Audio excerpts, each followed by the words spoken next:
Muito bem, queridos. Deus colocou um tema no meu coração para a mensagem nessa noite. Já há algum tempo tenho sentido o desejo de pregar esse tema, baseado lá no livro de Jó, na experiência de Jó. O tema é as canções nas noites. Quando preparei esse esboço da mensagem de hoje, eu coloquei o tema As Canções da Noite. Com tudo pronto, já para pregar, eu falei assim, esse termo canções da noite pode não pegar muito bem. Casas noturnas, né? Essas coisas podem parecer um pouquinho assim. Aí eu fui lá para a internet e é exatamente isso, quando botei canções da noite. Aí falei, vou botar canções na noite. Aí sim apareceram alguns temas abordados, inclusive estudos e tudo mais, até porque o texto bíblico, né, ele usa essa ideia das canções na noite. Mas aí, pensando um pouco mais, mudei novamente o tema para canções nas noites, porque entendo que numa noite quando a gente abordar, principalmente nesse contexto aqui de Jó, a ideia de momentos difíceis, momentos de trevas, momentos de lutas, não é uma noite só, né? A gente não passa uma luta só na vida, são várias noites, são às vezes noites sequenciais, são às vezes situações onde acontece um eclipse e dia e noite viram simplesmente noite. Você já experimentou isso da sua vida? Já conhece alguém que passou por isso? Sabe aquela luta profunda em que a luz parece não raiar nunca? Então, a ideia de no plural é a gente pensar nessa noite exatamente das lutas que passamos, mas das canções que essas lutas podem gerar na nossa vida, com as vitórias que vêm com elas. As noites que são diversas, mas que assim como uma noite pode ter várias canções, várias noites podem ter muito mais canções. Quando nós buscamos a pessoa certa, aquele que é capaz de nos fazer passar pelas noites frias, duras, as noites densas, de densas trevas, com canções que acalmam o nosso coração, que engrandecem o coração de Deus e que demonstram a nossa fé no Senhor. Eu quero ler o texto de Jó 35, versos 10 e 11. A mensagem vai ser baseada mais no verso 10, e você pode ver depois todo o contexto. Jó, aqui ele está ouvindo as palavras de Eliú. Eliú era um amigo de Jó. Dos 4 amigos de Jó, Eliú foi o que chegou mais próximo de falar para Jó aquilo que Deus falou. Inclusive Deus, ao final da história que é narrada de Jó, ele vem ratificar, ele vem testificar, ele vem dizer muitas coisas parecidas com o que Eliú disse. Ou seja, Eliú disse muitas coisas aqui inspiradas por Deus. Seus outros 3 amigos foram repreendidos em muitas coisas porque eles falaram para Jó da crença que eles tinham, da religiosidade que eles tinham. E é claro, eles não tinham uma maldade no coração, mas eles estavam totalmente equivocados na maior parte das coisas que disseram. Mas ele vai questionar aqui as lutas que Jó estava passando e que as pessoas estavam passando, que ele porventura também talvez tenha passado. E ele vai dizer que as pessoas procuram em tantos campos e de tantas maneiras, e ele então expressa assim: mas não há quem pergunte, onde está Deus, o meu Criador, aquele que inspira canções durante a noite, que nos ensina mais que aos animais da terra, e nos faz mais sábios do que as aves do céu. Ele pega seres da natureza que a gente vê que com toda tribulação que a natureza vive também, mesmo assim louvam o Senhor. As aves dos céus se louvam ao Senhor. Os animais que engrandecem o nome do Senhor. E ele fala que Deus ensina aos animais, a nós, nós temos a aprender de Deus. Deus deu uma inteligência para que aprendamos dele mais do que aos animais. Devíamos aprender com ele. Aliás, em algumas passagens bíblicas vai dizer algo assim: vai ter uma formiga preguiçosa. Olha quantas lições nós podemos aprender com os animais. Deus nos usa esses animais, Deus, para nos ensinar. As aves dos céus, a raposa, não tem covil, que tem covil, que tem ninho, mas que o filho do homem não tem onde reclinar a sua cabeça, e vai. Há muitos ensinos. E o chamado aqui de Eliú para Jó e para os seus amigos e para nós aqui, é que às vezes quando nós estamos nas lutas dessa vida, nas tribulações dessa vida, pensamos tantas coisas, buscamos tantas soluções, questionamos tantas coisas, como o principal que precisa ser buscado por nós, muitas vezes não é buscado em primeiro lugar, em primeira instância e com todo o coração. Por isso ele disse: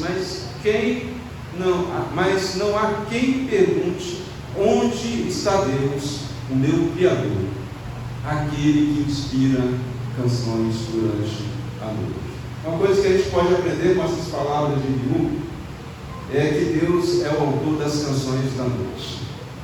É Ele que inspira, é Ele que dá palavras que muitas vezes nós não tiraríamos de nós mesmos. São canções literalmente inspiradas por Deus. Nas noites de densas trevas, nós podemos ter certeza de que Deus é tudo o que nós temos. Às vezes não podemos jogar a nossa carga sobre o outro, sobre a outra, que também já está sobrecarregado. Às vezes nós não podemos contar com o recurso, com a mão protetora, ou a mão segura do outro, que também tem os seus limites. Mas nas lutas dessa vida, nas batalhas, nos momentos de tremendo sufoco, nós podemos ter certeza de que Deus está conosco. E Ele é tudo que nós temos para vencermos as lutas, para vencermos as trevas, para vencermos as batalhas. Só Deus pode inspirar canções em nossa alma em tempos difíceis. Palavras não podem, muitas vezes, confortar, direcionar. Atitudes, muitas vezes, elas são até mal compreendidas, têm os seus limites. Quando nós estamos nas lutas dessa vida, não há dinheiro, não existe recursos, não existe alimento que sacie a nossa alma, que não seja Deus, a inspiração de Deus em nossa vida para cantarmos. É do ser humano louvar em momentos alegres. Quando nós estamos felizes, cantamos, pulamos, dançando, é festa, é alegria. Mas em momentos de dor, o louvor ele é sobre-humano, ele é divino, ele vem de Deus. Só Deus pode inspirar canções em meio a Deus. Por isso o salmista, ele vai dizer lá no Salmo 40, assim: esperei com paciência pelo Senhor, e Ele se inclinou para mim e ouviu o meu clamor. Tirou-me do lago horrível, de um charco de lodo, pôs os meus pés sobre uma rocha e firmou os meus passos, e pôs um novo cântico na minha boca, o hino de louvor ao nosso Deus. Muitos verão, temerão e confiarão no Senhor. Quando o salmista teve essa experiência, Davi teve essa experiência, ele com certeza estava num momento muito difícil, e ele espera pelo Senhor, ele clama ao Senhor, e o Senhor o tira daquele charco de lodo. E o charco de lodo é algo interessante, já falei sobre isso aqui na igreja. Experimenta ficar em pé no charco de lodo, você vai para um lado para o outro, e você cai, você não consegue se firmar. Era assim a experiência dele: eu não consigo ficar de pé, eu não consigo ir avante, eu não tenho forças. Mas Deus foi e o tirou dali e colocou na sua boca um novo cântico. Isso quer dizer que ele tinha um cântico antes, Um cântico às vezes de derrota, um cântico de tristeza, um cântico de amargura, mas agora ele tinha um cântico que era um hino de louvor ao nosso Deus, que muitos iriam ver, iriam temer, que era um brado de guerra, de vitória, e os seus inimigos veriam que ele não estava caído, ele não estava derrotado, que Deus estava com ele. Certa vez eu estive num local, em Conchupampas, que estava uma dupla sertaneja lá cantando, e eles disseram o seguinte: nós cantávamos antigamente o amor que se foi. Nós cantávamos antigamente a dor de um coração traído. Agora a gente canta o amor que nos restaura, o amor que reconcilia, o amor de Jesus. Há um novo cântico na nossa boca. Mas nessas trevas das noites, quando nós buscamos a Deus, Ele não apenas nos dá um cântico, mas Ele nos dá um cântico que é um hino de louvor ao nosso Deus, em que o inimigo treme, se estremece, porque aquele que ele achava que já tinha derrotado, já tinha colocado debaixo da sola do seu pé, está erguido. Aquele que ele achava que tinha derrotado, conquistado, é uma alma agora que está em pé novamente para a batalha. O inimigo teme, porque Deus está conosco e nos deu um cântico que é um brado de vitória. Há razões para os cânticos da noite, há motivos dos cânticos da noite. Eu posso pensar em pelo menos 3 desses motivos, embora possa parecer que as noites em trevas, as duras trevas, a gente não tenha motivo para cantar. Se nós olharmos, Deus nos dá esses motivos para cantar. O primeiro deles é mais um dia que foi vencido. Pensando na noite mesmo, na noite natural, você já parou para pensar sobre isso? A noite é o encerrar de o ciclo de mais um dia. Um dia de lutas, um dia de batalhas, um dia de guerras, mas também um dia regado de misericórdia, de graça, de socorro, às vezes invisíveis, porém reais e certos de Deus na nossa vida. Lá no Salmo 42, verso 8, os filhos de Coré, que regiam o meio, cantavam no coral de Israel, diziam assim: contudo, o Senhor durante o dia me concede a sua misericórdia, e à noite comigo está o seu cântico. Eu fico pensando que essa música foi inspirada no fato de que eles colocavam a cabeça no travesseiro ao anoitecer e olhavam para trás e só cumpria esse dia pela misericórdia de Deus. Talvez representando aquele versículo bíblico que diz que as misericórdias do Senhor são a causa de não sermos consumidos, elas se renovam a cada manhã. E a cada noite então que chegava, e nós podemos chegar, podemos olhar para o nosso dia e ver que a luta foi grande, que a batalha foi grande, que o mundo está difícil, mas que as misericórdias de Deus foram sobre a nossa vida. Mais um dia foi vencido.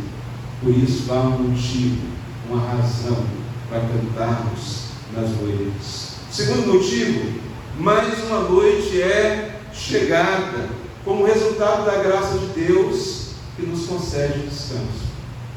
A noite ela pode ter um significado de lutas, de trevas, mas a noite também ela nos traz um significado de repouso, de descanso. Lá no Salmo 127, 2 diz assim: útil será levantar de madrugada, repousar tarde, comer o pão de dores, pois ele supre aos seus amados enquanto dorme.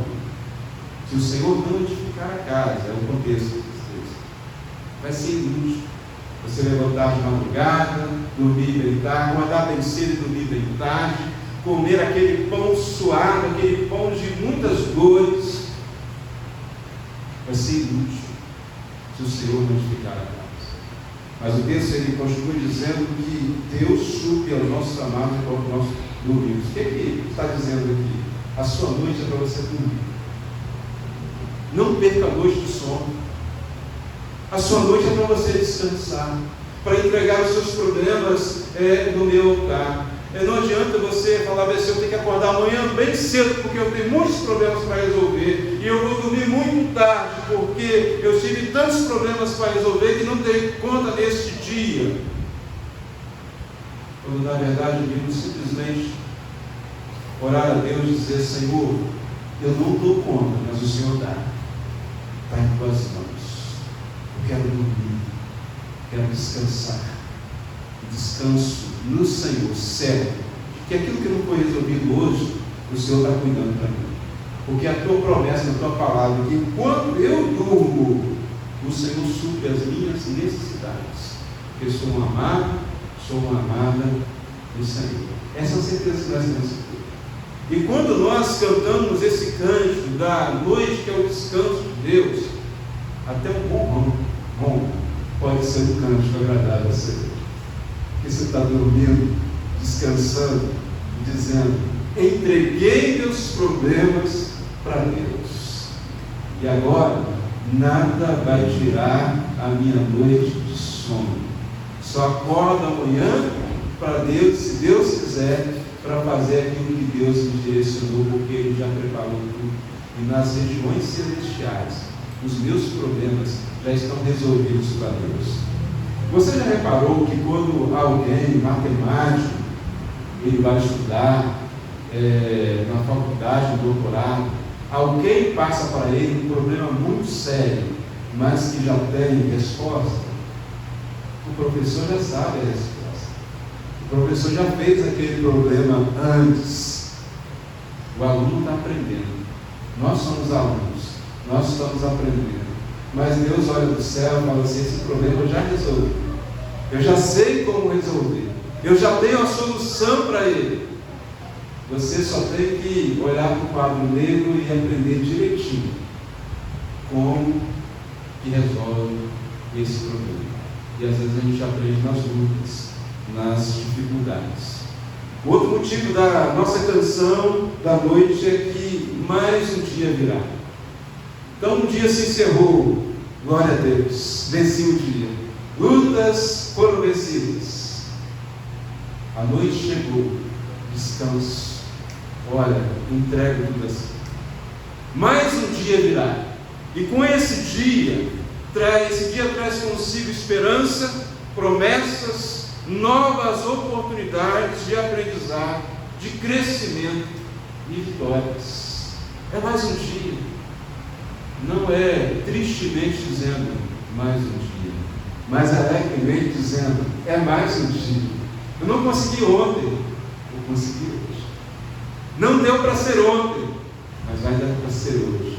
Eu ouvi um testemunho de um rapaz, seminarista africano, eu achei lindo, quando ele disse o seguinte: olha, lá na África a gente não tem essas comidas que vocês têm aqui, café da manhã, na região dele, né? Café da manhã, entre o café e o almoço ainda tem um cafezinho, aí tem o almoço, café da tarde, janta, e tem ainda aquela coisinha da noite que você... A gente não tem isso. Se a gente tem uma refeição no dia, tá bom demais. E se a gente não tem uma refeição naquele dia, a gente não murmura, a gente fala, não tem hoje, mas vai ter amanhã.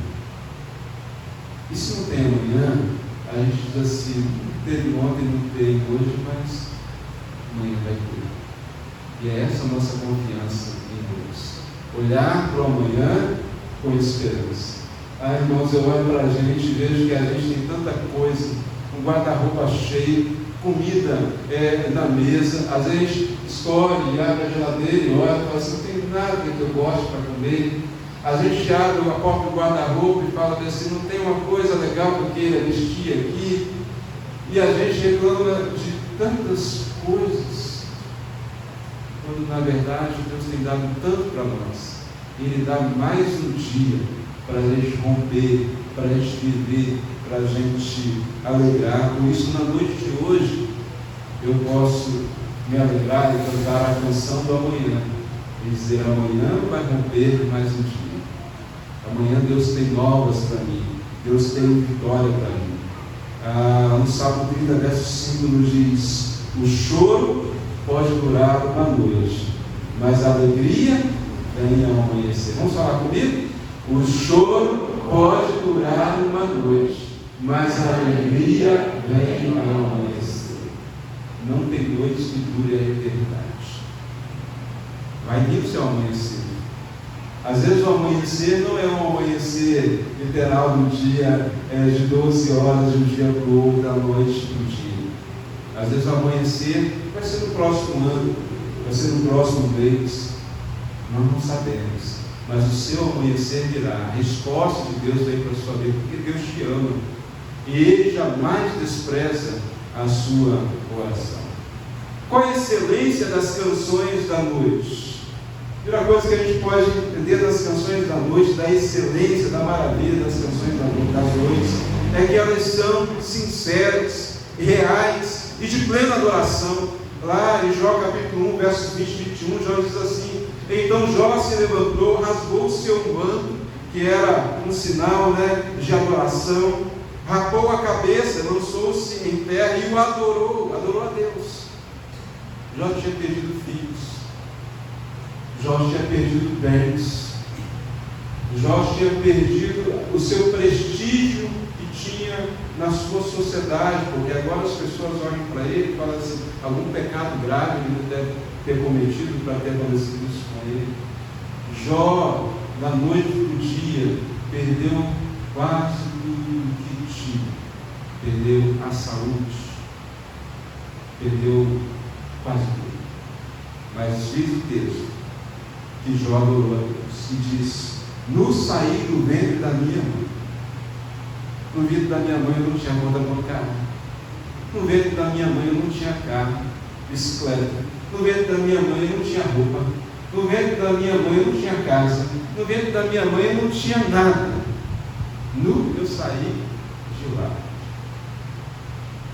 e nu voltarei. O Senhor deu, o Senhor tomou. Bendito seja o nome do Senhor. Irmãos, que adoração sincera é essa?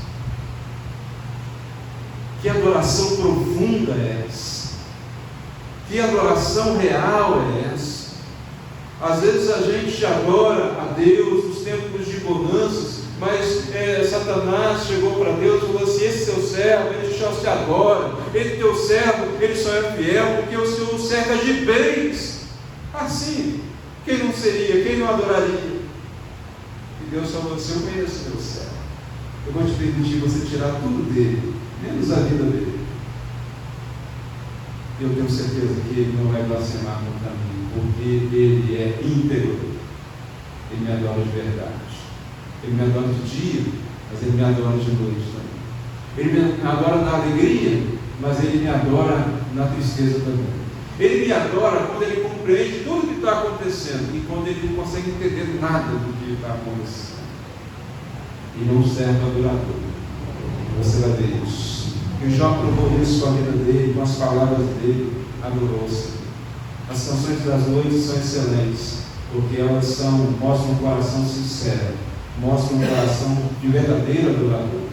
E assim a Bíblia fala que o Pai procura adoradores verdadeiros que adoram o Pai em espírito e em verdade. As canções da noite demonstram verdadeira fé e amor a Deus. Abacuque 3, 17 e 19. Essa canção de Abacuque é linda também, os irmãos conhecem. Porque ainda que a figueira não floresça, nem haja frutos na vide, ainda que decepcione o fruto da oliveira, e os campos não produzam mantimento, ainda que as ovelhas da malhada sejam arrebatadas e nos currais não haja gado, todavia eu me alegrarei no Senhor, exultarei em Deus da minha salvação. O Senhor Deus é a minha força e fará os meus pés como os das cercas ou das cordas, me fará andar sobre as maiores alturas. Aleluia. Abacuque estava diante de uma palavra de Deus, uma revelação de Deus, que o povo de Israel ia ser escravizado e o exército de Israel ia ser derrotado. Mas ele recebe também a palavra de Deus que depois Deus iria restaurar Israel, e aquela nação inimiga, aquele povo inimigo estaria debaixo do juízo de Deus. Israel seria exaltado por Deus. E diante desta fé, dessa promessa, daquilo que não estava palpável, daquilo que ainda não era tangível, é que Abacuque diz: ainda que tudo dê errado, vai Eu sei que vai acontecer todas essas coisas, diz Abacuque. Contudo, eu me alegrarei no Senhor, exultarei no Deus da minha salvação. Ele tinha certeza da salvação.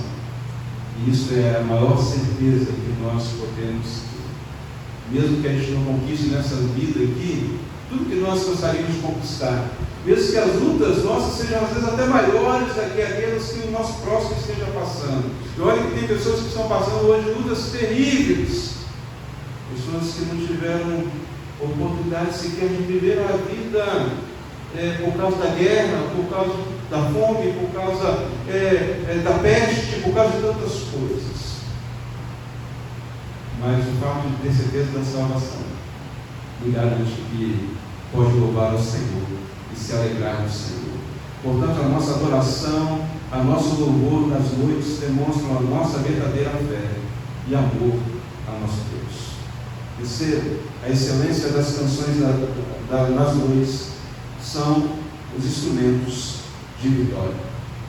Josafá, lá em 2 Crônicas 20, nos mostram que Josafá, com todo o seu reino, eles desfrutaram de grande vitória. Israel desfrutou de grande vitória sobre os seus inimigos, só louvando o Senhor. Josafá estava diante de um exército que queria destruir a nação. E Josafá treme e fala: Senhor, eu não consigo, nós vamos perder. E Deus manda através do profeta dizer para ele: somente toca louvores, se posta diante do exército, mas não com armas, e sim com tamborins, e louvo, louvo, louvo. E Josafá faz assim. E aquela noite, aquele exército inimigo, os 3 exércitos inimigos, lutaram um contra o outro, até que o último caiu a espada. E o povo de Israel não teve que levantar a espada para lutar, somente a adorar. Lá no 1 Samuel 16, 14 e 23, nos mostra quando Davi louvava ao Senhor com sua harpa, o espírito maligno se retirava de Saul. Louvor é instrumento de vitória, contra a opressão, contra os ataques do inimigo. Às vezes a gente sente algo, hoje se confunde até com depressão. Depressão são questões, às vezes da medicina, às vezes da psicologia, mas existe algo mais profundo que se chama opressão, que é uma ação espiritual do diabo contra as nossas vidas. Aquele aperto profundo do peito, de você desistir da vida, às vezes até de tirar a própria vida, aquela angústia profunda que lhe desanima de viver, de conviver, de se relacionar. É este espírito maligno na vida de Saul, e muitas vezes tem atuado na vida de tantas pessoas. Aí você precisa louvar, e cantar, e adorar, e dizer que o Senhor já te deu a vitória, para que o inimigo realmente lhe bata e retirar. Que proveitos, irmãos, existem nas canções das noites? Atos 16, 25 diz assim: e perto da meia-noite Paulo e Silas oravam e cantavam hinos a Deus, e os outros presos os escutavam. Eles estavam presos.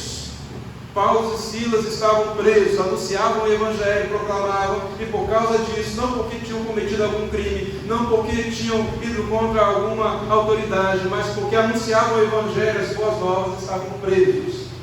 E eles poderiam estar ali reclamando com Deus, eles poderiam estar reclamando das autoridades, mas diz o texto que eles louvavam ao Senhor. Que proveito existe nas canções das noites? Primeiro, são refrigério à nossa alma. Eu tenho certeza que Paulo e Silas, eles estavam com a alma ali refrigerada por cada canto, cada hino que eles cantaram. Eles lembravam das vitórias que Deus já tinha dado ao povo de Israel. Eles lembravam já das maravilhas que Deus tinha feito na vida, e eram hinos que falavam das maravilhas de Deus, com certeza. E aquilo enchia o coração deles de alegria, de paz. Eles estavam na prisão, mas parecia que eles estavam no templo adorando ao Senhor. Eles estavam presos, mas eles se sentiam mais livres do que os guardas, do que as pessoas que estavam lá fora. Havia refrigério na alma. As canções das noites alegram o coração de Deus. Eu fico olhando quando Deus olha os seus filhos cantando, adorando, quando está difícil. Quando você vem para a igreja e ninguém sabe, e como o pastor que está pregando lá na conferência de Marco da Praia, Roberto disse ontem, às vezes você chega e algum irmão fala para você assim, está tudo bem? Você fala, está tudo bem. Você sabe que lá no fundo está tudo mal. Mas aí você adora o Senhor. As lágrimas às vezes rolam nos seus olhos, mas às vezes rolam só no seu coração. E você adora o Senhor. E Deus lá do céu olha e fala, esse é como meu filho Jó. Esse é como Paulo e Silas. Ele é um adorador, que adora em circunstâncias desfavoráveis também. E o coração de Deus se alegra com você. As canções das dores fortalecem e animam os nossos irmãos. Estava Paulo e Silas. Eu imagino que estavam animando o outro. Talvez Paulo tenha dito alguma coisa, disse, Silas, não dá mais, está difícil. Talvez Silas. E algum deles puxou o primeiro hino. E o outro falou, vou cantar também. Começou a cantar. E um animou o outro, um encorajou o outro. E as canções das dores, elas são testemunho para o descrente. Irmãos, naquele momento, quando Paulo e Silas cantavam na prisão, os outros presos ouviram. E quando as cadeias são rompidas, as portas se abrem pelo terremoto que vem, e o carcereiro então pensa em tirar a própria vida. Nenhum preso tinha fugido. O que é a primeira coisa quando as portas das cadeias se fazem? O que os presos fariam? Iam fugir. Mas eles estavam convertidos, eles estavam impactados pelo louvor que Paulo e Silas cantaram. Eles estavam estremecidos com as maravilhas de Deus. Eles sabiam que era algo sobrenatural que acontecia na vida daqueles homens. E é interessante que eles vão depois para a casa do carcereiro. Paulo e Silas vai na casa do carcereiro de Filipos, e eles voltam para a prisão. E no outro dia fica como se tudo estivesse normal. Todo mundo volta, presos bonzinhos. Não fizeram a escapadinha que se fazem naquelas visitas, né? Onde se permite ir a liberação de ir à casa, né? Voltaram. Onde estavam lá? Havia algo impactante. E aquele homem que era o carcereiro, ele pensou em suicídio. Ele não pensou na esposa, você acreditava desgostoso da vida, porque ele estava dormindo no trabalho, ele não tinha expectativa de vida. Mas Paulo e Silas disseram para ele, não faça nada, estamos todos nós aqui. E a pergunta dele é, o que eu devo fazer para me salvar? Naquele momento, naquela noite, ele e toda a sua casa foram batizados, adoraram ao Senhor. E eu posso dizer, ele e toda a sua casa cantaram hinos de louvor a Deus naquela noite. Uma família, e a família de vários presos que foram transformados pelo louvor, pela adoração do crente. A mesma experiência do salmista Davi, como já citei no Salmo 40, quando ele diz, muitos verão, ouvirão, confiarão no Senhor, pela sua vida, pelo seu testemunho no meio da dor. Eu quero concluir, irmãos, e eu não poderia deixar de concluir de uma forma diferente, porque nós estamos no Natal, nascimento de Jesus.